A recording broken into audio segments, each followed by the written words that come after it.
ఇదిగోండి ఒక గుప్పెడి సరుకు ఇలా వేసేసుకొని చేయవని పడుతుందా. ఇదిగోండి బ్లౌజులు కూడా కలర్ పోకుండా ఫ్రెండ్స్. ఇదిగోండి కొంతమంది సబ్బులు పెట్టి నురుగు వచ్చేలా ఏదేదో చేస్తారు, అలా అవసరం ఉండదు.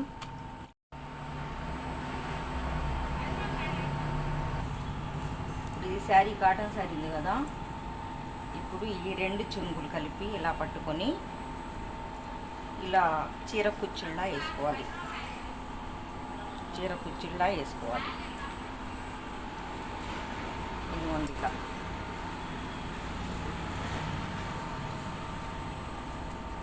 చీర కుచ్చుల్లా వేసుకొని ఇలా వేసుకోవాలి. ఇవన్నీ అలా వేసుకున్నాయి ఫ్రెండ్స్. నేను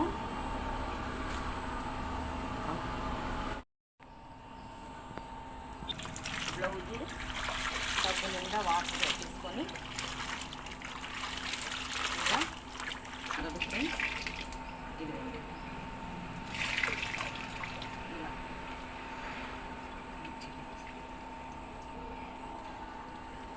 సేమ్ మళ్ళీ అది. ఇదిగోండి రెండు మడతలు అయితే పోనివ్వద్దు. మడత పోతే మన ఆరేసుకోవడానికి కూడా ఇబ్బంది అవుతుంది. రెండు మడతల మీద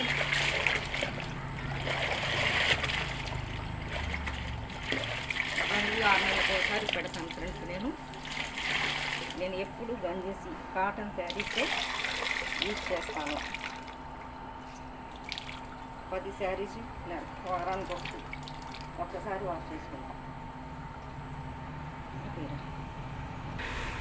సేమ్ ఇది కూడా రెండు మడతలు.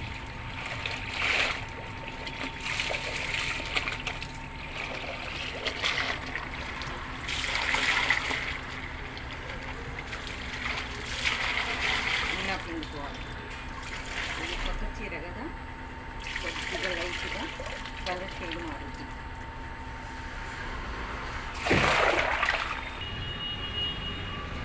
ఇలా ముడివేసేసి ఇలా కట్టి నా వరకు చేతిలో చూపించు.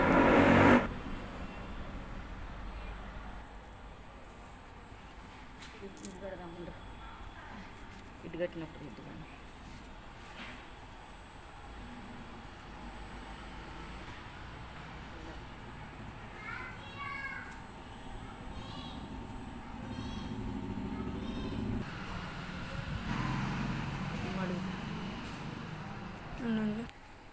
తర్వాత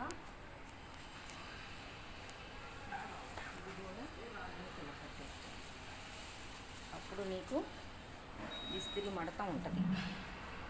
ఇస్త్రీ చేయించే పని ఉంటుంది. మడత అంటూ రాదు.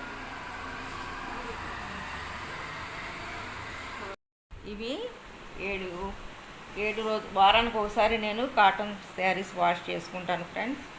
ఇదిగోండి ఇవి 6 ఇలా ఫోల్డ్ చేసి పెట్టుకుంటాను. అట్ట పెట్టుకొని గంజి పెట్టే పని లేదు. ఇలా చేసుకుంటే గంజి పెట్టాల్సిన అవసరం ఉండదు. ఇదిగోండి ఇలా కాటన్ శారీస్కి ఇలా 2 వైపులా ఇలా ముడివేసి వాష్ చేసిన తర్వాత ఇలా కడితే ముడతలు అంటూ ఏమీ రావు. ఇలాగా ఇస్త్రీ చేసినట్టుగా ఉంటుంది ఫోల్డింగ్. అప్పుడు ఇలా మడత పెట్టేసి ఈ 2 కలిపి ఇలా మడత పెట్టేసి ఇలా అనేసి ఇదిగోండి ఇలా పెట్టేస్తే మనకు ఇస్త్రీ ఫోల్డింగ్ వస్తుంది. ఇదిగోండి ఇస్త్రీ చేసినలాగా ఇలా వచ్చేస్తుంది అన్నమాట. ఇదిగోండి